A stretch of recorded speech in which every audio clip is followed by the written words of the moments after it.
Hola, muy buenas a todos. Mi nombre es Laura Raya y vengo a presentaros la ponencia titulada Neurorehabilitación en la UCI pediátrica a través de realidad virtual. Lo primero de todo, agradecer a la invitación a estas jornadas de realidad virtual aplicada a neurorehabilitación tan increíbles y tan interesantes que están organizando. Y bueno, siempre me gusta inicialmente, bueno, pues presentarme, ¿no? Para que, bueno, pues aquellos que estéis escuchando la ponencia entendáis, bueno, pues cuál es el background de esta persona, ¿no? En mi caso, yo soy doctora en Ingeniería Informática, me especialicé en todo esto de la realidad virtual ya hace mucho tiempo, en el 2006, ¿no? Que, bueno, esta tecnología está nueva, pero lo cierto es que lleva mucho tiempo entre nosotros. Desde entonces siempre he tenido la suerte, bueno, digo, ¿no?, de ver cómo esta tecnología inmersiva ha ido creciendo y prácticamente desde ese año ya orienté la aplicación de la realidad virtual muy en entornos sociales, sobre todo la salud. Por lo tanto, bueno, pues he podido trabajar en un proyecto tan grande como el proyecto europeo de Human Brain Project, aplicando la realidad virtual para entender el cerebro, o bueno, en proyectos con diferentes hospitales, asociaciones, por ejemplo, pues para personas con síndrome de Asperger, y realmente ver el enorme potencial que tiene la realidad virtual. ¿Todo ello qué me ha llevado? Bueno, yo actualmente soy la directora de los posgrados que tenemos de realidad virtual y computación gráfica en el Centro Universitario en Tecnología de Arte Digital, que se llama OTAD, y ahí desde el 2013 estamos enseñando y formando a los profesionales que a día de hoy nos construyen todas estas aplicaciones de realidad virtual, y soy la directora de investigación del Centro Universitario de UTAD, donde estamos avanzando mucho, como os decía, en aplicar todas estas tecnologías inmersivas, bueno, pues en el entorno de la salud. Al final, todos coincidiréis conmigo que la realidad virtual al final es una tecnología que realmente es única frente a otras tecnologías porque nos asegura como usuarios a sentir lo que llamamos una sensación perceptual de presencia, ¿no? Algo que, como os digo, otros tipos de medios audiovisuales no pueden producir. Esta sensación de presencia, lo que nos ha llevado en diferentes estudios, ¿no? Por ejemplo, pues los de Mel Slater, que realmente hace sentir al usuario de una manera totalmente inmersa en ese mundo virtual, respondiendo de una manera similar, tanto física como psicológicamente, a lo que lo haría en la vida real. De hecho, está demostrado que la realidad virtual en el usuario puede producir pensamientos, emociones y reacciones de una manera muy similar a lo que respondemos a diferentes eventos en la vida real. Claro, esto hace que sea una tecnología total y absolutamente potente. Potente sobre todo entre muchos otros entornos como herramienta psicológica. La realidad es que podemos crear un entorno software total y absolutamente adaptado al paciente. Nosotros lo modelamos, lo programamos, hacemos que funcione y se comporte ese entorno tal y como queremos. Por otro lado, como podemos controlar toda la interacción, podemos habilitar o deshabilitar ciertas cosas que pasen en diferentes momentos. Podemos crear escenarios adaptados no solo al paciente, sino también a cada una de las terapias o cada una de las etapas de cada una de las terapias. Por lo tanto, eso sin duda, como herramienta psicológica, muchas veces decimos de una manera muy poco formal que la realidad virtual hackea el cerebro del usuario, porque está en otro sitio donde pasan cosas que no sabe por qué pasan, pero que realmente es como si pasaran en la vida real. Claro, todo ello, si lo utilizamos realmente como herramienta terapéutica para la salud psicológica, si nosotros damos la opción al terapeuta, al psicólogo, al médico, a controlar todo eso que pasa encima en tiempo real, a poder observar y parametrizar en tiempo real todas esas variables del escenario, realmente nos facilita un sinfín de terapias, un sinfín de aplicaciones en este entorno. Y además, como todo sucede a nivel software, automáticamente se pueden hacer muchas métricas. ¿Cuál es la atención del usuario? ¿A dónde mira? El pulso que tiene, la respuesta galvánica para ver si tiene ansiedad, etcétera. No es de extrañar, por todas estas características, que al final haya muchos proyectos y muchas aplicaciones en las que ya se está pudiendo comprobar o se ha comprobado que la realidad virtual en ese entorno psicológico funciona muy bien. De hecho, de manera personal, nosotros en el Centro Universitario UTAD, pues hemos tenido muchos proyectos orientados a esto. Aquí os pongo un ejemplo dos, pero hemos tenido bastantes más, ¿no? Uno de ellos es, por ejemplo, el proyecto Lancelot, en el que nosotros trabajamos pues, con personas con síndrome de Asperger, bueno, pues para ayudarles tanto a hablar en público como a superar la fobia de los perros a través de la realidad virtual. U otro proyecto que hacemos con el Hospital Universitario de la Paz de Madrid, bueno, dedicado a aquellos pacientes pediátricos que han tenido un trasplante hepático por alguna enfermedad hepática, que realmente puedan ver reducida su capacidad de sedación y mejorar su bienestar simplemente con el uso de la realidad virtual. Y en estos dos proyectos no son un prototipo, sino que realmente hemos estado haciendo estudios científicos que de hecho han sido publicados en diferentes revistas JCRs a nivel internacional. Y los resultados que estamos viendo son fascinantes. Es más, si nos fuéramos más allá, realmente con el equipo psicológico que trabajamos, porque no, es verdad que el centro universitario son los más técnicos, pero en nuestro grupo de investigación Cygnus Lab evidentemente está compuesto por psicólogos, ¿no?, especializados en VR. Pues ellos mismos han podido también comprobar cómo el número de terapias a utilizar, el número de sesiones en la terapia a utilizar para un cierto tratamiento psicológico se puede haber reducido si se utiliza la realidad virtual. Entonces, con todo este background y con toda la experiencia que teníamos en realidad virtual, bueno, pues dimos un paso más adelante. Quizás ya no solo vamos a tratar la realidad virtual para la superación de ciertas fobias o problemas que generan una ansiedad dentro de un escenario, o para, es lo que muchas veces llamamos sedación digital, lo que es un mecanismo de distracción de dolor a través de terapias de psicología. Si no fuimos, vamos, un poquito más allá, vamos a hacer realmente un apoyo en lo que viene siendo una rehabilitación cognitiva, ¿no? Entonces, este proyecto que os venía a contar, bueno, es un proyecto que hacemos nuevamente con el Hospital Universitario de la Paz. Realmente la coordinadora es una médica intensivista del hospital y que trabajamos UTAD pues ya de hace más de 2 años en él, ¿no? ¿Cuál es el objetivo? El objetivo es que dentro de la UCI pediátrica, bueno, pues ciertos factores, ¿no?, como todos sabéis, al final hacen que el paciente, bueno, pues vea su entorno y su capacidad atencional un poco reducida, ¿no?, lo que llamamos muchas veces entrar en estado de delirio.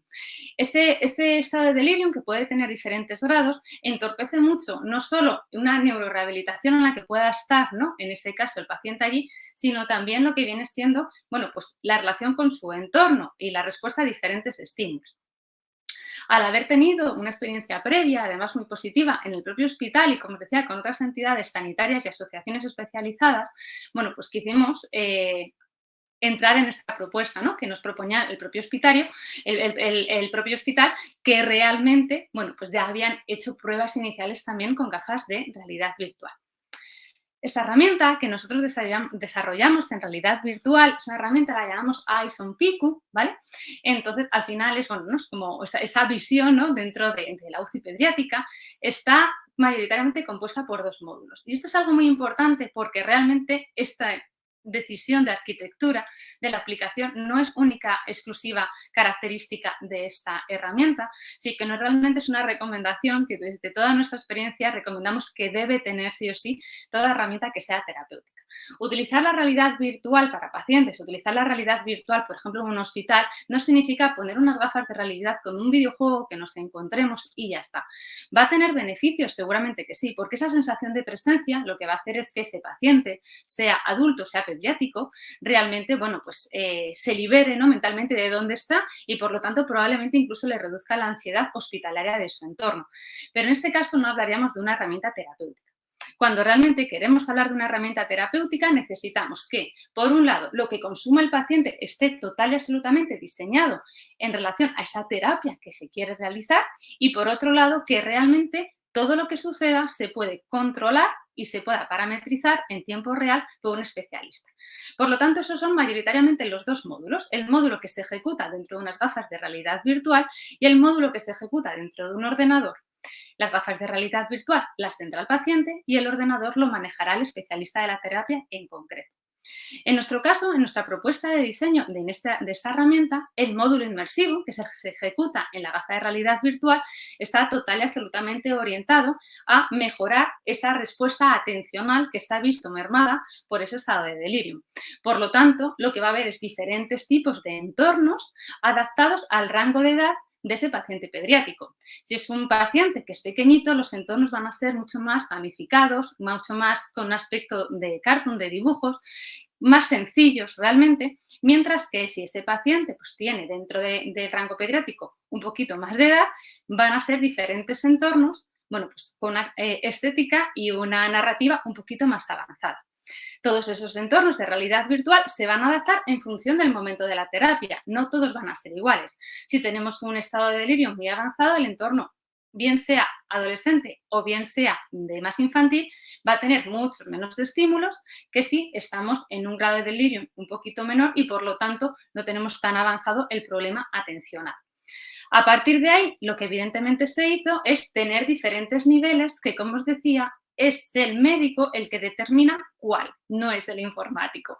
Por lo tanto, simplemente algunos ejemplos, ¿no? Pues diferentes experiencias, diferentes técnicas, bueno, pues por ejemplo, de una atención sostenida, en el que en ese caso el paciente debe fijar el punto en un entorno a través de realidad virtual en que se ve totalmente inmerso para poder, por ejemplo, mover una pelota, o estaríamos hablando, por ejemplo, en este caso, una atención focal, una terapia de atención focal, ¿vale?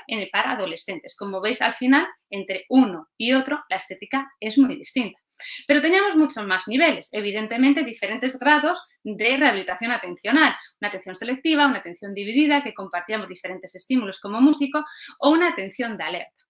Como os digo, lo importante de esto no es solo lo complejo que es generar todos estos entornos que puedan adaptarse a esas características de edad o de nivel de problema neural que pueda tener el paciente, sino adicionalmente que pueda ser parametrizable porque quizá nosotros queremos aplicar una de las experiencias, de las muchas que tenemos más de 20 experiencias por cada uno, ¿no?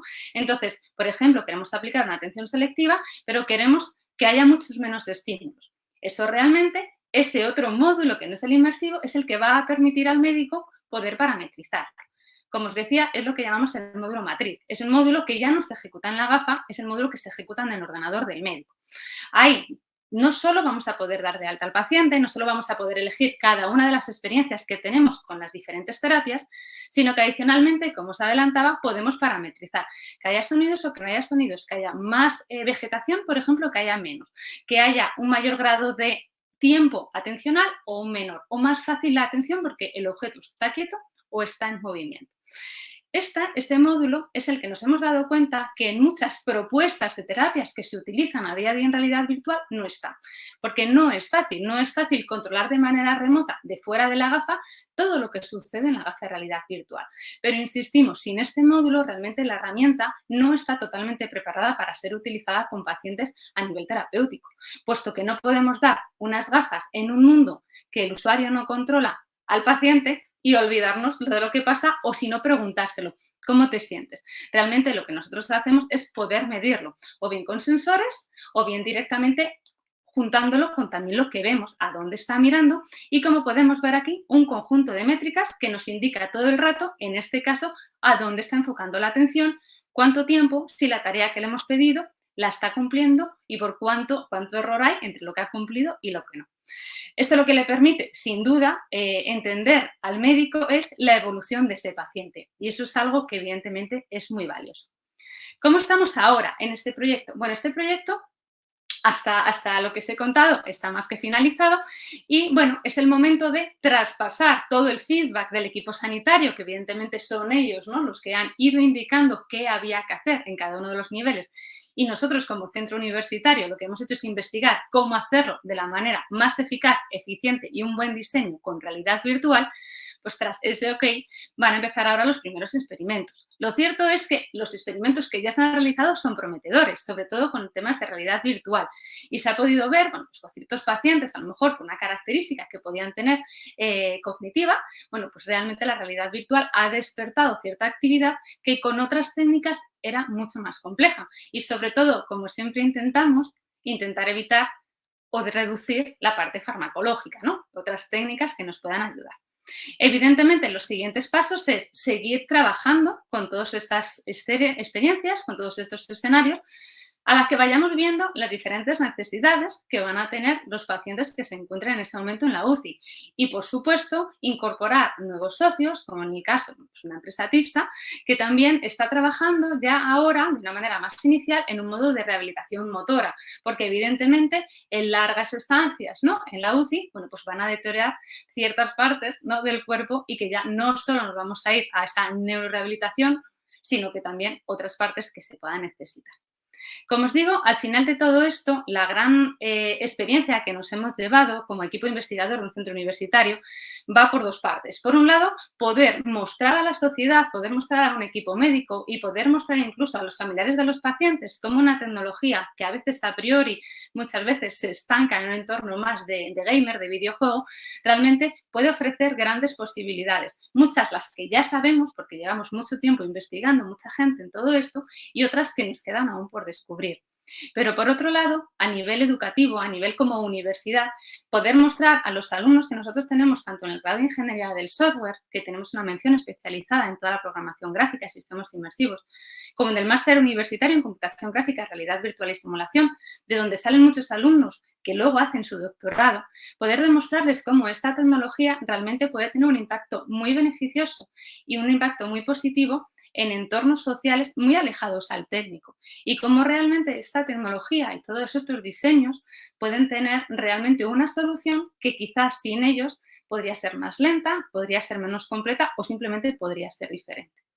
Bueno, con todo ello, espero que haya quedado súper claro toda nuestra propuesta. Como os digo, son muchos años trabajando en soluciones, pues similares, pero realmente muy características y peculiares en cada una de las necesidades planteadas.